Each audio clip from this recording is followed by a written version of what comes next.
do Senhor, meus irmãos, a paz do Senhor, Igreja, Assembleia de Deus do Riacho Fundo 1. Amados, vamos começar hoje a lição número 1, de 5 de abril de 2020, que tem por título Salmos, um guia devocional para o cristão. O texto áureo encontra-se no Salmo 98, versículo 5, que diz: Cantai louvores ao Senhor com a harpa e a voz do canto. Verdade aplicada. O livro de Salmos muito contribui para a vida de adoração e oração do discípulo de Cristo. Quais são os objetivos da lição? Apresentar uma visão panorâmica dos Salmos, mostrar a importância dos cânticos, destacar alguns termos específicos dos Salmos. O texto de referência encontra-se no Salmo 42:1, 44:1 e 45:1, que diz: Como o servo brama pelas correntes das águas, assim suspira a minha alma por ti, ó Deus. Ó Deus, nós ouvimos com nossos ouvidos e nossos pais nos têm contado os feitos que realizaste nos seus dias, nos tempos da antiguidade. E o 45:1, o meu coração ferve com palavras boas, falo do que tenho feito no tocante ao rei. A minha língua é a pena de um destro escritor. Bom, a introdução vai falar o seguinte com a gente. É provável que a maioria dos cristãos tenha recorrido ao livro de Salmos em algum momento da sua vida, seja de angústia ou de alegria. A igreja tem se valido dos seus ensinamentos, portanto é necessário conhecê-lo. Amados, eu acredito que a maioria dos irmãos, a maioria mesmo, pouquíssimos, não fizeram uso do livro de Salmos, porque são salmos que são conhecidos, Salmo 91, Salmo 1, Salmo 23, nós sempre recorremos a eles em qualquer momento da nossa vida, né? Principalmente no momento da angústia, o Salmo 91. Então que nós possamos aproveitar, né, esse trimestre, que estamos fazendo inclusive em nossas casas, né, estudando a palavra, para poder meditarmos um pouco nela. O número 1, primeiro item, título, divisão do livro e autores. Neste tópico analisaremos o título, a divisão e os prováveis autores do livro de Salmos. Porque é difícil a pessoa conseguir dizer sim, é aquele ali que escreveu, né? Quando não tem a identificação da pessoa. Então a pessoa sugere, entende que tal pessoa escreveu aquele documento. O título, a palavra Tehillim, em hebraico, significa louvor, e por isso podemos traduzi-lo como livro dos louvores, né? Tehillim é o livro dos Salmos. Trata-se de composições métricas do hinário de Israel, conforme descreve Matthew Henry. Embora cantar seja bem a voz da alegria, a intenção das canções é de uma latitude muito maior, auxiliar a memória, expressar e incentivar todos os outros afetos, bem como a alegria. Então, na realidade, o louvor envolve muita coisa, né? Envolve várias coisas, e uma delas é a alegria, né, de agradecimento. Tem muita gente que quando louva o Senhor chora, porque tem louvores também que fazem a gente chorar. Como o livro de Salmos também tem alguns capítulos, né, que nos fazem chorar, né? Então o livro de Salmos encontra-se a anunciação de diversos sentimentos, alegria, tristeza, desejo de intimidade, proteção do Senhor e exaltação dos seus feitos. Então nós temos que aprender, irmão, que o livro de Salmo, como diz aqui o professor, é um inário que Israel deixou para a gente, né? O homem pegou em 1500, se não me falha a memória, dividiu em versículos e em capítulos, para poder facilitar a nossa compreensão, né? Sistematizar a nossa compreensão, para que nós pudéssemos entender melhor e poder ler, né, e louvar o Senhor através desse grande livro, né, que é o livro de Salmo, né? No livro, na lição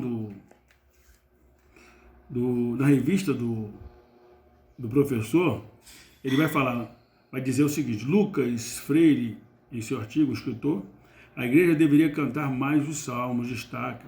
O pastor batista Malcolm Waltz afirma que a intenção divina foi agrupar salmos destinados ao uso regular e permanente na igreja de Deus. Então, na realidade, quando fizeram essa construção, né, separando por capítulos, né, em versículos, foi justamente para poder facilitar o nosso entendimento, né, do que o hino, né, aquele hino que foi escrito, qual era o sentido dele, por que estava sendo escrito e para que estava sendo escrito, justamente para nós termos, né, entendimento melhor daquilo que estava sendo escrito. 1.2. Divisão do livro. É comum considerar a divisão do livro de Salmos em 5 livros, que começa respectivamente no Salmo 1, 42, 73, 90 e 107. David Hall Jr. destaca uma interessante observação feita por Gerald Wilson sobre o livro começar com um salmo que exalta a relevância da meditação da palavra de Deus, que é o Salmo 1, né? Que fala sobre se assentar na roda dos escarnecedores, com pecadores, essas coisas todas. Encerra com uma exortação a todos para louvar o Senhor, Salmo 150. Assim a vida deve ser vivida, pautada na palavra de Deus e para a glória de Deus. Então nossa vida, irmão, como crente, servo de Deus, é essa.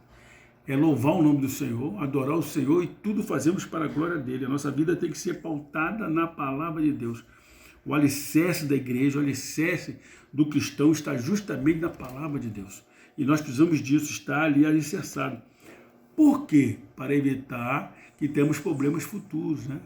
Que a nossa vida não esteja alicerçada. E aí o que vai acontecer? Quando tiver um terremoto, uma avalanche, uma grande chuva, né? Uma chuva torrencial, a nossa casa cair, né?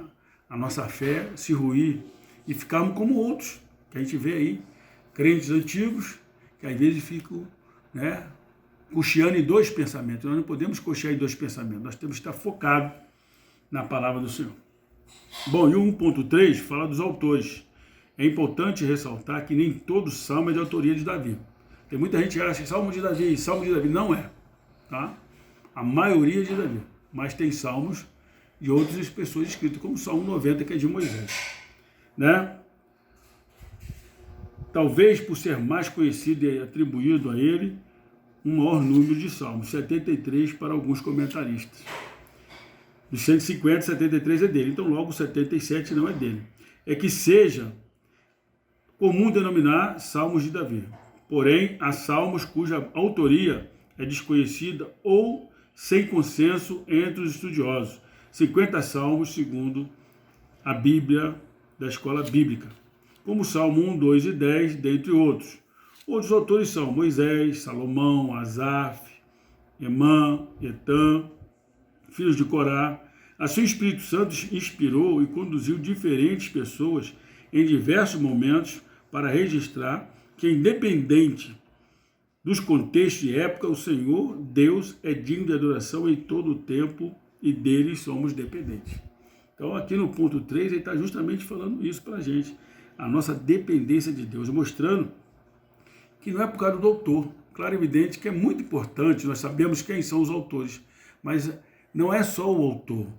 O negócio está dentro, né, no âmago da palavra, né, no âmago do texto, né, ali no cerne dele. Então nós temos que aprender a entender que a palavra de Deus, né, o livro de Salmos, ele nos leva a louvar o Senhor, a adorar o Senhor, a entendermos que nós precisamos dele para tudo, precisamos dele para poder termos comunhão com ele.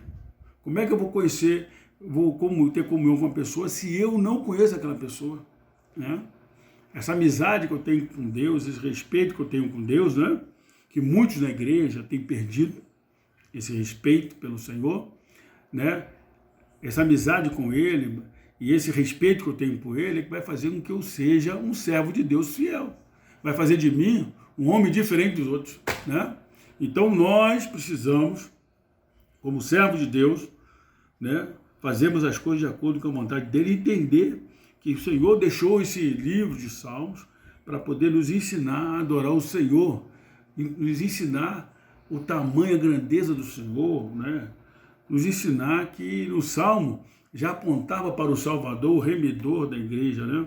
E ele vai mostrar aqui, ó, Salomão, Moisés, homens importantes da história de Israel, né? Asaf, né? Os filhos de Corá, são pessoas importantes da história de Israel, que vão justamente escrever para a gente, né? O livro de Salmo e deixar essa poesia, né?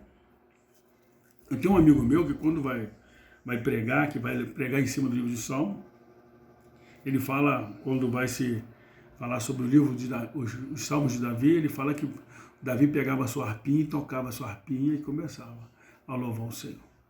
O que falta na gente é justamente isso. Pegar nosso instrumento e começar a louvar o Senhor quando lermos o livro de Salmo. Nós precisamos ler o livro de Salmo. Entender como é precioso, né? Nós estamos aprendendo a palavra do Senhor, mas também estar louvando o Senhor. Aprender e louvar. Aprender a palavra e louvar o Senhor.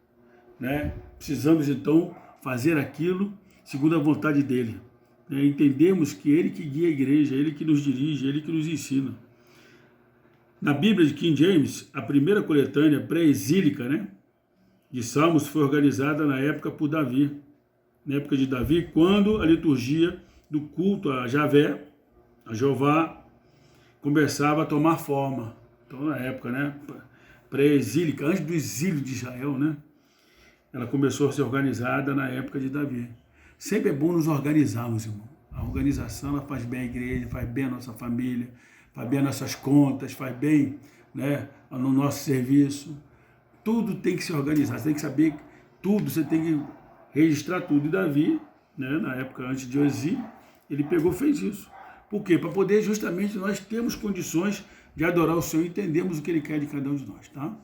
Então, que nós possamos, né, nesse primeiro momento, termos entendido, né, porque o título, né, que vem de o livro dos louvores, a divisão do salmo, né, separando os salmos e os autores, para poder justamente fazer aquilo que Deus quer que nós façamos, que é louvar a Ele, adorar a Ele na sua santidade, porque Ele é santo e nós também temos que ser santos. Tá bem? Vamos passar então para o item 2. Quanto deu?